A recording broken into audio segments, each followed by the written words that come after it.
Hi friends, ಎಲ್ರಿಗೂ ನಮಸ್ಕಾರ. Welcome to V studio. Social ಮೀಡಿಯಾದಲ್ಲಿ ರಕ್ಷಿತಾ ಶೆಟ್ಟಿ ಬಗ್ಗೆ ಒಂದು ಸ್ಟೇಟ್ಮೆಂಟ್ ತುಂಬಾ ವೈರಲ್ ಆಗ್ತಿದೆ. ಯಾವ ಸ್ಟೇಟ್ಮೆಂಟಪ್ಪ ಅಂತಂದರೆ, ರಕ್ಷಿತಾ ಶೆಟ್ಟಿಗೆ ಗಿಲ್ಲಿ ನಟ ಅವರು ಕ್ಯಾಪ್ಟನ್ ಆಗೋದು ಇಷ್ಟ ಇಲ್ಲ ಅಂತ ಹೇಳಿ ಈ ಒಂದು ಸ್ಟೇಟ್ಮೆಂಟ್ ತುಂಬಾ ವೈರಲ್ ಆಗ್ತಿದೆ. ಆ್ಯಂಡ್ ರಕ್ಷಿತಾ ಶೆಟ್ಟಿನ ನಾವು ಅವತ್ತಿಂದ ನೋಡ್ಕೊಂಬಂದಿರೋದು ಏನು ಅಂತಂದರೆ, ಲಾಸ್ಟ್ ವೀಕು ಸಹ ಅದನ್ನು ನೋಡಿದ್ದೀವಿ. ರಕ್ಷಿತಾ ಶೆಟ್ಟಿ ಬಿಗ್ ಬಾಸ್ ಮನೆಯಲ್ಲಿ ಗಿಲ್ಲಿ ನಟ ಕ್ಯಾಪ್ಟನ್ ಆಗಬೇಕು ಅಂತ ಇಷ್ಟಪಡ್ತಿರುವಂತಹ ಏಕೈಕ ವ್ಯಕ್ತಿ ಅಂತ ಹೇಳ್ಬೋದು. ಸೀಕ್ರೆಟ್ ರೂಮಲ್ಲಿ ಇದ್ದಾಗಲೂ ಸಹ ನಾವು ನೋಡಿದ್ದೀವಿ ಗಿಲ್ಲಿನ ಗೆಲ್ಸೋದಕ್ಕೆ ಅವಳಿಗೆ ಎಷ್ಟೆಲ್ಲ ಸರ್ಕಸ್ನ ಮಾಡಿದ್ಲು ಅಂತ ಹೇಳಿ. ಸೊ ರಕ್ಷಿತಾ ಶೆಟ್ಟಿ ಆ ರೀತಿ ಮಾತಾಡೋದಕ್ಕೆ ಚಾನ್ಸೇ ಇಲ್ಲ. ಬಟ್ ನೀವೆಲ್ಲರೂ ಸಹ ಆ ರೀತಿ ಅಂದ್ಕೊಂಡಿದ್ದೀರಾ. ಯಾಕೆ ಅಂತಂದರೆ, ಒಂದಷ್ಟು ಜನಗಳು ರಕ್ಷಿತಾ ಶೆಟ್ಟಿ ಬಗ್ಗೆ ಆ ರೀತಿ ನೆಗೆಟಿವಿಟಿನ ಸ್ಪ್ರೆಡ್ ಮಾಡ್ತಿದ್ದಾರೆ. ನೆಗೆಟಿವಿಟಿ ಸ್ಪ್ರೆಡ್ ಮಾಡಲಿ, ಪರವಾಗಿಲ್ಲ. ನನಗನ್ಸೋದೇನು ಅಂತಂದರೆ, ಅವಳು ನೆಗೆಟಿವ್ ಆಗಿ ಆಡಬೇಕಾದ್ರೆ ನೆಗೆಟಿವಿಟಿನ ಸ್ಪ್ರೆಡ್ ಮಾಡಲಿ. ಬಟ್ ಅವಳು ಯಾವುದೇ ರೀತಿಯಾದಂತಹ ನೆಗೆಟಿವಿಟಿ ಇಟ್ಕೊಳ್ದೆ ಪಾಸಿಟಿವ್ ಆಗಿ ಗಿಲ್ಲಿ ಕ್ಯಾಪ್ಟನ್ ಆಗಬೇಕು ಅಂತ ಬಯಸುವಾಗಲೂ ಕೂಡ ನೀವು ಅದನ್ನು ತಿರ್ಚಿ ನೆಗೆಟಿವ್ ಆಗಿ ಮಾಡೋದಕ್ಕೆ ಟ್ರೈ ಮಾಡ್ತಿರಲ್ಲ.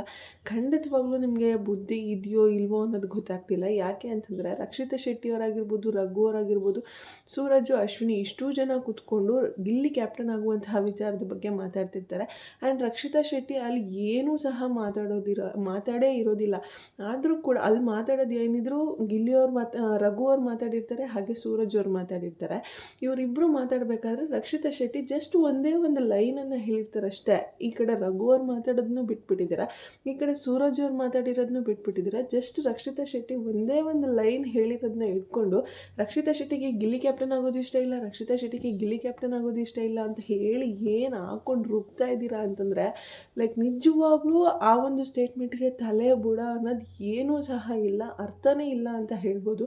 ಆ್ಯಂಡ್ ಯಾರೋ ಒಬ್ಬರು ಕಮೆಂಟ್ ಮಾಡಿದ್ರಿ, ರಕ್ಷಿತಾ ಶೆಟ್ಟಿಗೆ ಗಿಲ್ಲಿ ಕ್ಯಾಪ್ಟನ್ ಆಗೋದು ಇಷ್ಟ ಇಲ್ಲ. ಸೊ ಇಷ್ಟ ಇಲ್ಲ ಅಂತ ಹೇಳಿ ಎಲ್ಲರೂ ಕೂಡ ಬೆಡ್ರೂಮಲ್ಲಿ ಕೂತ್ಕೊಂಡು ಮಾತಾಡಿದ್ದಾರೆ. ರಘು, ಸೂರಜು, ರಕ್ಷಿತಾ, ಅಶ್ವಿನಿ ಇಷ್ಟು ಜನ ಬೆಡ್ರೂಮಲ್ಲಿ ಕೂತ್ಕೊಂಡು ಮಾತಾಡಿದ್ದಾರೆ. ಬಟ್ ನೀವು ಅದ್ರ ಬಗ್ಗೆ ಮಾತಾಡ್ತಿಲ್ಲ. ಯಾಕೆ ಅಂದರೆ, ಆ ಒಂದು ಕಾನ್ವರ್ಸೇಷನಲ್ಲಿ ರಕ್ಷಿತಾ ಶೆಟ್ಟಿ ಇದ್ಲಲ್ವಾ. ಸೊ ಅದಕ್ಕೋಸ್ಕರ ನೀವು ಮಾತಾಡ್ತಿಲ್ಲ ಅಂತ ಹೇಳಿ ನನಗೆ ಕಮೆಂಟನ್ನು ಮಾಡಿದ್ದಾರೆ. ಆ್ಯಕ್ಚುಲಾಗಿ ನಂಗೆ ಮಾತಾಡಬೇಕು ಅಂತಲೇ ಅನಿಸಿರಲಿಲ್ಲ ಆ ವಿಚಾರದ ಬಗ್ಗೆ. ಯಾಕೆ ಅಂದರೆ, ರಕ್ಷಿತಾ ಶೆಟ್ಟಿ ಆ ಕಾನ್ವರ್ಸೇಷನಲ್ಲಿ ಏನು ತಪ್ಪು ಮಾಡಿದ್ದಾಳೆ ಅಂತಲೂ ಅನಿಸಿರಲಿಲ್ಲ, ಒಳ್ಳೇದು ಮಾಡ್ತಿದ್ದಾಳೆ ಅಂತಲೂ ಅನಿಸಿರಲಿಲ್ಲ. ನಾರ್ಮಲಾಗಿ ಹೇಗೆ ಕಂಟೆಸ್ಟೆಂಟ್ಗಳು ಆಡಬೇಕು ಅಂತ ಅಂತಿದ್ದಾರೋ ಅದೇ ರೀತಿ ಆಡ್ತಿದ್ದಾಳೆ ಅಂತಲೇ ನಂಗೆ ಅನಿಸಿದ್ದು. ಸೊ ಮೊನ್ನೆ ನಡೆದಂತಹ ಎಪಿಸೋಡ್ ಬಗ್ಗೆ ನಿನ್ನೆ ಕಮೆಂಟನ್ನು ಹಾಕಿದ್ರು. ಸೊ ವೀಡಿಯೋ ಮಾಡಿ ಹಾಕೋಣ ಅಂತ ಹೇಳಿ. ಆ್ಯಂಡ್ ಹೊರಗಡೆ ಕೂಡ ತುಂಬಾ ನೆಗೆಟಿವಿಟಿ ಸ್ಪ್ರೆಡ್ ಆಗ್ತಿತ್ತು ಈ ಒಂದು ವಿಚಾರದ ಬಗ್ಗೆ. ಸೊ ಅದ್ರ ಬಗ್ಗೆ ಕ್ಲಾರಿಟಿ ಕೊಡೋಣ ಅಂತ ಹೇಳಿ ಈ ವಿಡಿಯೋನ ಮಾಡ್ತಿದ್ದೀನಿ. ಎಸ್, ಆ ಒಂದು ಕಾನ್ವರ್ಸೇಷನಲ್ಲಿ ಏನೇನು ನಡೆಯುತ್ತೆ ಅಂತ ಕೂಡ ನಾನು ನಿಮಗೆ ಕ್ಲಿಯರಾಗಿ ಹೇಳ್ತೀನಿ. ಫಸ್ಟು ರಘು ಅವ್ರು ಹೇಳ್ತಾರೆ, ಗಿಲ್ಲಿಗೆ ಆಲ್ರೆಡಿ 4 ಓಟ್ ಬಂದುಬಿಟ್ಟಿದೆ, ಇವತ್ತೆಲ್ಲ ನಿದ್ದೆ ಮಾಡಲ್ಲ ಅವನು ಕ್ಯಾಪ್ಟನ್ ಆಗಬೇಕು ಅಂತ ಹೇಳಿ ಅಂದ್ಕೊಂಡಿದ್ದಾನೆ, ಇವತ್ತೆಲ್ಲ ನಿದ್ದೆನೇ ಬರಲ್ಲ ಅವನಿಗೆ ಅಂತ ಹೇಳಿ ರಘು ಅವರು ಫಸ್ಟ್ ಈ ಒಂದು ಕಾನ್ವರ್ಸೇಷನ್ನ ಸ್ಟಾರ್ಟ್ ಮಾಡ್ತಾರೆ. ನಂತರ ರಕ್ಷಿತ್ ಅವರಾಗಿರ್ಬೋದು, ಸೂರಜ್ ಅವರಾಗಿರ್ಬೋದು ಲೈಟಾಗಿ ಒಂದು ಸ್ಮೈಲನ್ನು ಕೊಡ್ತಾರೆ. ಅಯ್ಯೋ ಹೌದು ಅಂತ ಅಂದ್ಕೊಂಡು ಸ್ಮೈಲನ್ನು ಕೊಡ್ತಾರೆ. ಆ್ಯಂಡ್ ರಘು ಅವ್ರು ಹೇಳ್ತಾರೆ, ಅವನಿಗೆ ಟಾಸ್ಕ್ ಆಡಿ ಆದರೂ ಕ್ಯಾಪ್ಟನ್ ಆಗೋದಕ್ಕೆ ಆಗೋದಿಲ್ಲ, ಅಟ್ಲೀಸ್ಟ್ ಹಿಂಗನ ಕ್ಯಾಪ್ಟನ್ ಆಗಲಿ ಅಂತ ಹೇಳಿ ಆದಂಗೆ ಇದೆ ಇದು ಅಂತ ಹೇಳಿ ರಘು ಅವ್ರು ಮತ್ತೊಂದು ಸ್ಟೇಟ್ಮೆಂಟನ್ನು ಪಾಸ್ ಮಾಡ್ತಾರೆ. ಅವಾಗ ಸೂರಜ್ ಅವ್ರು ಹೇಳ್ತಾರೆ, ಹೌದು ಬಿಗ್ ಬಾಸ್ ಅವರೇ ಬೇಕಂತ ಈ ರೀತಿ ಮಾಡಿಸ್ತಿದ್ದಾರೆ ಅಂತ ಅನಿಸ್ತಿದೆ, ಅವ್ನು ಕ್ಯಾಪ್ಟನ್ ಆಗೋಕ್ಕೆ ಮಾಡ್ತಿದ್ದಾರೆ ಅಂತ ಅನ್ನಿಸ್ತಿದೆ ಅಂತ ಹೇಳಿ ಸೂರಜ್ ಅವ್ರು ಈ ಸ್ಟೇಟ್ಮೆಂಟನ್ನು ಪಾಸ್ ಮಾಡ್ತಾರೆ. ಸೆಂಟ್ರಲ್ ರಕ್ಷಿತ್ ಅವ್ರು ಯಾವ ಸ್ಟೇಟ್ಮೆಂಟ್ ಪಾಸ್ ಮಾಡ್ತಾರೆ ಅಂತಂದರೆ, ಇನ್ನು ಒಂದೇ ಒಂದು ಸಿಕ್ಬಿಟ್ರೆ ಸಾಕು ಗಿಲ್ಲಿಗೆ ಅಂತ ಹೇಳಿ ಹೇಳ್ತಾರೆ ಅಷ್ಟೇ. ಗಿಲ್ಲಿಗೆ ಇನ್ನು ಒಂದೇ ಒಂದು ಸಿಕ್ಬಿಟ್ರೆ ಅಯ್ಯೋ ಅವ್ನು ಕ್ಯಾಪ್ಟನ್ ಆಗಿಬಿಡ್ತಾನೆ, ಹೆಂಗಪ್ಪ ಅವ್ನು ಕ್ಯಾಪ್ಟನ್ಸಿನ ತಡ್ಕೊಳ್ಳೋದು, ನನಗಂತೂ ಅವ್ನು ಕ್ಯಾಪ್ಟನ್ ಆಗೋದು ಇಷ್ಟ ಇಲ್ಲ ಅಂತ ಹೇಳಿ ರಕ್ಷಿತಾ ಅವ್ರು ಏನು ಸ್ಟೇಟ್ಮೆಂಟನ್ನು ಮಾಡಿಲ್ಲ. ಇನ್ನು ಒಂದೇ ಒಂದು ಸಿಕ್ಬಿಟ್ರೆ ಸಾಕು ಅಂತ ರಕ್ಷಿತಾ ಶೆಟ್ಟಿಯವ್ರು ಹೇಳೋದು.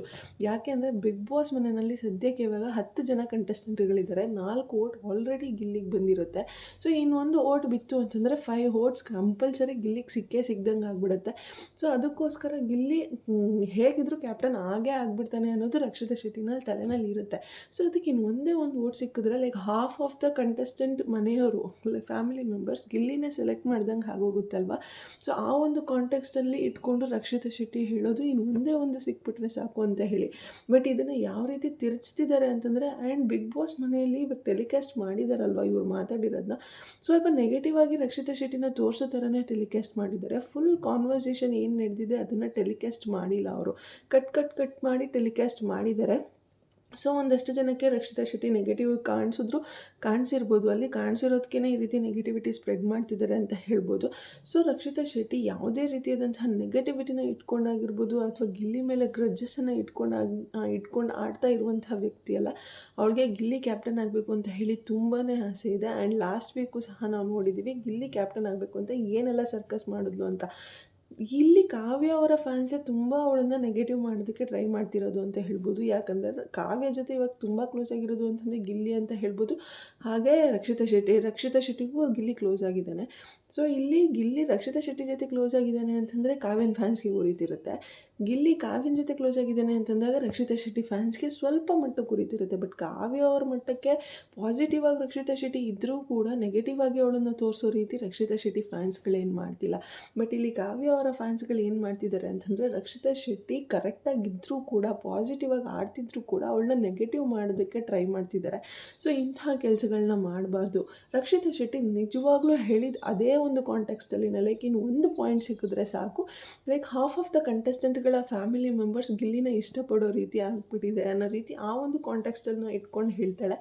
ಆ್ಯಂಡ್ ಸೂರಜ್ ಜೊತೆ ಇಬ್ಬರೇ ಕುತ್ಕೊಂಡು ಡೈನಿಂಗ್ ಟೇಬಲ್ ಹತ್ರನೂ ಮಾತಾಡ್ತಿರ್ತಾರೆ. ಸೂರಜ್ ಜೊತೆ ಕೂಡ ಈ ಸ್ಟೇಟ್ಮೆಂಟನ್ನು ಮಾಡ್ತಾಳೆ, ಲೈಕ್ ಯಾವುದಾದ್ರೂ ಟಾಸ್ಕ್ ಕೊಟ್ಟು ಲೈಕ್ ಕ್ಯಾಪ್ಟನ್ಸಿ ಓಟಕ್ಕೆ ಸೆಲೆಕ್ಟ್ ಮಾಡಿ ಇವಾಗೇನು ಫೋಟೋಸ್ ಕೊಟ್ಟಿದ್ದಾರೆ, ಫ್ಯಾಮಿಲಿ ಮೆಂಬರ್ಸ್ ಎಲ್ಲ ಫೋಟೋಸ್ನ ಹಾಕ್ಬಿಟ್ಟು ಹೋಗಿದ್ದಾರೆ. ಅದರಲ್ಲಿ ಏನಾದರೂ ಕಾಂಪಿಟೇಷನ್ ಬಂದು ಬಿಗ್ ಬಾಸ್ ಅವರು ಒಂದು ಟಾಸ್ಕ್ ಏನಾದರೂ ಕೊಟ್ಟರೆ ಕ್ಯಾಪ್ಟನ್ಸಿ ಓಟಕ್ಕೆ ಮಾತ್ರ ಸೆಲೆಕ್ಟ್ ಆಗಿದ್ದೀರಾ ಫೋಟೋಸ್ ಬಂದಿರೋರು, ಇನ್ನು ಮಿಕ್ದು ಲೈಕ್ ಫೋಟೋಸ್ ಯಾರ್ಯಾರ್ದು ಹಾಕಿದ್ದಾರೆ ಅವರೆಲ್ಲ ಕ್ಯಾಪ್ಟನ್ಸಿ ಓಟಕ್ಕೆ ಸೆಲೆಕ್ಟ್ ಆಗಿದ್ದೀರಾ.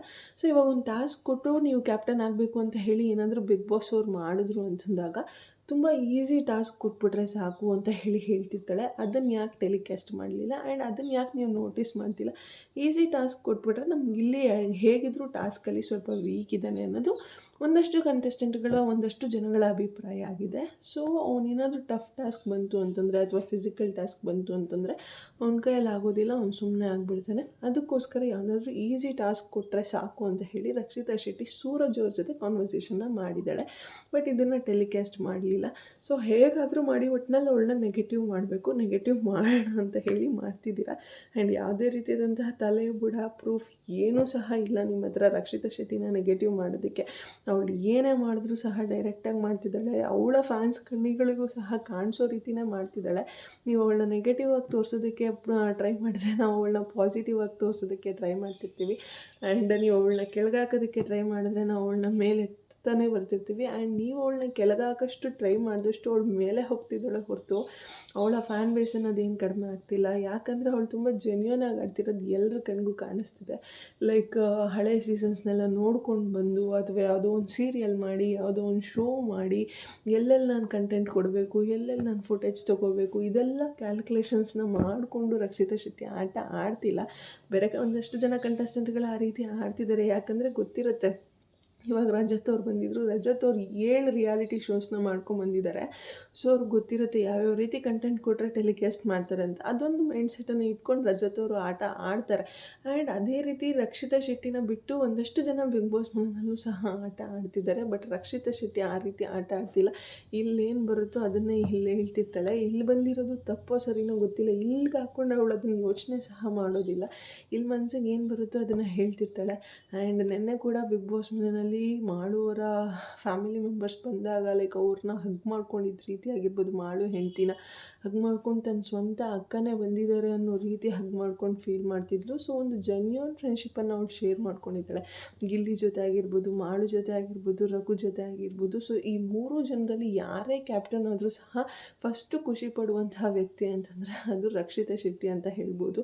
ಆ್ಯಂಡ್ ಇನ್ನು ಅಲ್ಲಿ ರಘು ಅವರು ಒಂದು ಸ್ಟೇಟ್ಮೆಂಟನ್ನು ಮಾಡಿದ್ರಲ್ಲ, ಅದು ಸ್ವಲ್ಪ ಬೇಜಾರಾಯಿತು ಅಂತಲೇ ಹೇಳ್ಬೋದು. ಯಾಕಂದರೆ ಗಿಲ್ಲಿಗೆ ರೇಗಿಸ್ತಿದ್ರು, ಲೈಕ್ ಅವ್ನು ಕೂದಲು ಬಿಟ್ಟಿದ್ದಾನೆ, ದೇವ್ರಿಗೆ ಹರಕೆ ಹೊತ್ಕೊಂಡು ಕ್ಯಾಪ್ಟನ್ ಆಗಬೇಕು ಅಂತ ಹೇಳಿ ಹರಕೆ ಹೊತ್ಕೊಂಡು ಕೂದಲು ಸಹ ಬಿಟ್ಟಿದ್ದಾನೆ ಅಂತ ಹೇಳ್ತಿದ್ರು. ಅಕಸ್ಮಾತ್ ಇಫ್ ಇನ್ ಕೇಸ್ ಅದು ನಿಜನೇ ಆಗಿದ್ದರೆ ರಘುಗೆ ಗೊತ್ತಿರುತ್ತೆ ಗಿಲ್ಲಿ ಎಷ್ಟು ಕಾಯ್ತಿದ್ದಾನೆ ಕ್ಯಾಪ್ಟನ್ ಆಗಬೇಕು ಅಂತ ಹೇಳಿ ರಘು ಅವರು ಫ್ರೆಂಡ್ ಆಗಿರೋದ್ರಿಂದ ಅವ್ರು ಖಂಡಿತವಾಗ್ಲೂ ಗೊತ್ತಿರುತ್ತೆ. ಸೊ ಗೊತ್ತಿದ್ಕೊಂಡು ಅವ್ರು ಈ ರೀತಿ ಸ್ಟೇಟ್ಮೆಂಟನ್ನು ಮಾಡಬಾರ್ದಾಗಿತ್ತು. ಒಂದು ಸೈಡ್ ನೋಡೋದಾದರೆ ರಘು ಅವ್ರು ಈ ರೀತಿ ಸ್ಟೇಟ್ಮೆಂಟ್ ಮಾಡಬಾರ್ದಾಗಿತ್ತು ಅಂತ ಅನಿಸುತ್ತೆ. ಆ್ಯಂಡ್ ಇನ್ನೊಂದು ಸೈಡಿಂದ ಯೋಚನೆ ಮಾಡೋದು ನೋಡಿದ್ರೆ ಲೈಕ್ ರಘು ಅವ್ರ ತಮಾಷೆಗೂ ಸಹ ಹೇಳಿರ್ಬೋದಲ್ಲ, ಈ ನನ್ನ ಮಗ ಹೆಂಗಿದ್ರು ಟಾಸ್ಕ್ ಆಗಿದ್ದು ಕ್ಯಾಪ್ಟನ್ ಆಗಬೇಕು ಅಂತ ಆಸೆ ಇಟ್ಕೊಂಡಿದ್ದ, ಹಿಂಗಾದರೂ ಕ್ಯಾಪ್ಟನ್ ಆಗಲಿ ಬಿಡು ಅಂತ ಹೇಳಿ ಆ ಥರ ಒಂಥರ ಕಾಮಿಡಿ ಸೆನ್ಸಲ್ಲೂ ಕೂಡ ರಘು ಅವ್ರು ಹೇಳಿರ್ಬೋದು. ಸೊ ಯಾವುದೇ ಒಂದು ವಿಚಾರನ ತೊಗೊಂಡು ನೋಡೋದಾದರೂ 2 ರೀತಿ ನಾವು ನೋಡ್ಬೋದಾಗುತ್ತೆ. ಒಂದು ಪಾಸಿಟಿವ್ ವೇನಲ್ಲೂ ನೋಡ್ಬೋದಾಗುತ್ತೆ, ನೆಗೆಟಿವ್ ವೇನಲ್ಲೂ ಸಹ ನೋಡ್ಬೋದಾಗುತ್ತೆ. ಬಟ್ ಸೂರಜ್ ಅವರು ಕೂಡ ಆ ಸ್ಟೇಟ್ಮೆಂಟ್ಗೆ ಹೇಳ್ತಾರೆ, ಬಿಗ್ ಬಾಸ್ ಅವರೇ ಮಾಡ್ದಾಗಿದೆ ಇದು ಅಂತ ಹೇಳಿ. ಆ್ಯಂಡ್ ಇದ್ರ ಬಗ್ಗೆ ಕಿಚ್ಚ ಸುದೀಪ್ ಅವ್ರು ಖಂಡಿತವಾಗ್ಲೂ ವೀಕೆಂಡಲ್ಲಿ ಮಾತಾಡಬೇಕು ಅಂತ ನಂಗೆ ಅನಿಸುತ್ತೆ. ಆ್ಯಂಡ್ ಈ ಒಂದು ಸ್ಟೇಟ್ಮೆಂಟ್ನ ಮತ್ತೆ ಅದು ನಮಗೆ ಎಲ್ಲರಿಗೂ ಸಹ ತೋರಿಸ್ಬೇಕು. ರಕ್ಷಿತಾ ಶೆಟ್ಟಿ ಏನು ಹೇಳಿದ್ದಾಳೆ, ರಘು ಏನು ಹೇಳಿದ್ದಾರೆ, ಬಟ್ ಸೂರಜ್ ಏನು ಹೇಳಿದ್ದಾರೆ ಎಲ್ಲವನ್ನು ಸಹ ತೋರಿಸ್ಬೇಕು. ತೋರಿಸ್ಬಿಟ್ಟು ಈ ಒಂದು ಕಾನ್ವರ್ಸೇಷನ್ ಬಗ್ಗೆ ಡಿಸ್ಕಸ್ ಮಾಡಬೇಕು ಸುದೀಪ್ ಅವರು ಅಂತ ಹೇಳಿ ನನಗೂ ಸಹ ಅನಿಸುತ್ತೆ. ಬಟ್ ಮಾಡಲ್ಲ ಅಂತಲೂ ಅನಿಸುತ್ತೆ. ಯಾಕೆ ಅಂದರೆ ಚಾನಲ್ ಅವರಾಗಿರ್ಬೋದು, ಬೇಬಿ ಟೀಮ್ ಅವರಾಗಿರ್ಬೋದು, ರಕ್ಷಿತಾ ಶೆಟ್ಟಿನ ಎಲ್ಲಿ ನೆಗೆಟಿವ್ ಆಗಿ ತೋರಿಸೋದಕ್ಕೆ ಟ್ರೈ ಮಾಡ್ಬೋದು ಅಲ್ಲೆಲ್ಲ ನೆಗೆಟಿವ್ ಆಗಿ ತೋರಿಸೋದಕ್ಕೆ ಟ್ರೈ ಮಾಡ್ತಿದ್ದಾರೆ ಅಂತಲೇ ನನಗೂ ಅನಿಸ್ತಿರೋದು. ಪಾಪ ಅವಳನ್ನ ಎಷ್ಟು ಪಾಸಿಟಿವ್ ಆಗಿ ತೋರಿಸ್ಬೇಕು ಅಂತ ಪಾಸಿಟಿವ್ ಆಗಿ ಆಡ್ತಿದ್ರು ಕೂಡ ಅದನ್ನು ತೋರಿಸ್ತಿಲ್ಲ ನಮಗೆ. ಫಾರ್ ಎಕ್ಸಾಂಪಲ್ ಹೇಳ್ತೀನಿ ಕೇಳಿ, ಗಿಲ್ಲಿ ಅವರ ಅಪ್ಪ ಅಮ್ಮ ಬಂದಾಗ ಕಾವ್ಯ ಹೋಗಿ ಅವ್ರನ್ನ ಚೆನ್ನಾಗಿ ಮಾತಾಡಿಸ್ತಾಳೆ, ಅವ್ರ ಜೊತೆ ಒಂದಿಷ್ಟು ಕಾನ್ವರ್ಸೇಷನ್ ಮಾಡ್ತಾಳೆ, ಲೈಕ್ ಅದೆಲ್ಲವನ್ನು ಸಹ ನಮಗೆ ತೋರಿಸಿದ್ರು. ಬಟ್ ಗಿಲ್ಲಿ ಅವ್ರ ತಂದೆ ತಾಯಿ ಕೂತ್ಕೊಂಡು ಮಾತಾಡ್ತಿರ್ಬೇಕಾದ್ರೆ ಅವ್ರು ಕಾಫಿ ಕೊಡೋದಾಗಿರ್ಬೋದು, ಊಟ ಕೊಡೋದಾಗಿರ್ಬೋದು, ಲೈಕ್ ಅವರ ಒಂದು ಯೋಗಕ್ಷೇಮ ವಿಚಾರಿಸ್ಕೊಳ್ಳೋದಾಗಿರ್ಬೋದು, ಒಂದು ಸ್ವಲ್ಪ ಕೆಲಸ ಅವ್ರಿಗೆ ಯೂಸ್ಫುಲ್ ಆಗೋಂತಹ ಕೆಲಸ, ಹೆಲ್ಪ್ಫುಲ್ ಆಗೋಂತಹ ಕೆಲಸ ಮಾಡಿಕೊಂಡು ಅವ್ರನ್ನ ನೋಡ್ಕೊಂಡಿರೋದಾಗಿರ್ಬೋದು ಎಲ್ಲವೂ ಸಹ ಮಾಡ್ತಿರೋದು ರಕ್ಷಿತಾ ಶೆಟ್ಟಿ. ಅದನ್ನು ಮಾತ್ರ ಬಿಗ್ ಬಾಸ್ ಅವರು ಟೆಲಿಕಾಸ್ಟ್ ಮಾಡಿಲ್ಲ. ಹೋಗ್ಬಿಟ್ಟು ಹಲ್ಕಿರ್ಕೊಂಡು ಮಾತಾಡ್ಕೊಂಡು ಇದ್ದಿದ್ದನ್ನು ಮಾತ್ರ ಟೆಲಿಕಾಸ್ಟ್ ಮಾಡಿದ್ದಾರೆ. ಸೊ ಆದಷ್ಟು ಬಿಗ್ ಬಾಸ್ ಮನೆಯವರು ಕೂಡ ರಕ್ಷಿತಾ ಶೆಟ್ಟಿನ ನೆಗೆಟಿವ್ ಮಾಡೋದಕ್ಕೆ ಟ್ರೈ ಮಾಡ್ತಿದ್ದಾರೆ. ಅವಳು ಪಾಸಿಟಿವ್ ಆಗಿ ಏನೇ ಮಾಡಿದ್ರು ಸಹ ಅದನ್ನು ಟೆಲಿಕಾಸ್ಟ್ ಮಾಡ್ತಿಲ್ಲ. ಬಟ್ ಅವಳ ಫ್ಯಾನ್ಸ್ಗಳಿದ್ದಾರಲ್ಲ 24/7 ಲೈವಲ್ಲಿ ನೋಡ್ತಾರೆ. ಲೈವಲ್ಲಿ ನೋಡಿ ಅವಳು ಏನೇನು ಮಾಡಿದ್ದಾಳೆ ಅನ್ನೋದು ಎಲ್ಲವನ್ನೂ ಸಹ ತಿಳ್ಕೊತಿದ್ದಾರೆ. ಬಿಗ್ ಬಾಸ್ ಅವರು ಅದನ್ನು ಯಾವ ರೀತಿ ಪೋಟ್ರೆ ಮಾಡ್ತಿದ್ದಾರೆ ಅನ್ನೋದನ್ನು ಸಹ ತಿಳ್ಕೊತಿದ್ದಾರೆ. ಸೊ ನಾವು ರಕ್ಷಿತಾ ಶೆಟ್ಟಿ ಬಗ್ಗೆ ನೆಗೆಟಿವ್ ಆಗೋದಕ್ಕೆ ಚಾನ್ಸೇ ಇಲ್ಲ, ಆ್ಯಂಡ್ ನೆಗೆಟಿವ್ ಆಗೋದು ಇಲ್ಲ. ನೀವು ಎಷ್ಟೇ ನೆಗೆಟಿವ್ ಮಾಡಿದ್ರೂ ಸಹ ನಮಗೆ ಅವಳ ಮೇಲಿರುವಂತಹ ಗೌರವ ಹೆಚ್ಚಾಗುತ್ತೆ ಅಂತ ಹೇಳ್ತಾ ಇವತ್ತಿನ ಎಪಿಸೋಡ್ನ ಇಲ್ಲಿಗೆ ಮುಗಿಸ್ತಾ ಇದ್ದೀನಿ. ಆ್ಯಂಡ್ ಯಾರಿಗೆಲ್ಲ ವಿಡಿಯೋ ಇಷ್ಟ ಆಗಿದೆ ಪ್ಲೀಸ್ ಲೈಕ್ ಮಾಡಿ, ಶೇರ್ ಮಾಡಿ, ಕಮೆಂಟ್ ಮಾಡಿ. ಹಾಗೆ ರಕ್ಷಿತಾ ಶೆಟ್ಟಿ ಅವ್ರಿಗೆ ಗಿಲ್ಲಿ ಕ್ಯಾಪ್ಟನ್ ಆಗಬೇಕು ಅಂತ ಇದೆಯಾ, ಆಗಬಾರ್ದು ಅಂತ ಇದೆಯಾ, ನಿಮ್ಗೇನು ಅನಿಸುತ್ತೆ ಅನ್ನೋದನ್ನು ಸಹ ಕಮೆಂಟ್ ಸೆಕ್ಷನಲ್ಲಿ ತಿಳಿಸಿ ಅಂತ ಹೇಳ್ತಾ ಇವತ್ತಿನ ವಿಡಿಯೋನ ಇಲ್ಲಿಗೆ ಎಂಡ್ ಮಾಡ್ತಾ ಇದ್ದೀನಿ. Thank you so much. Love you all. Take care. Bye bye.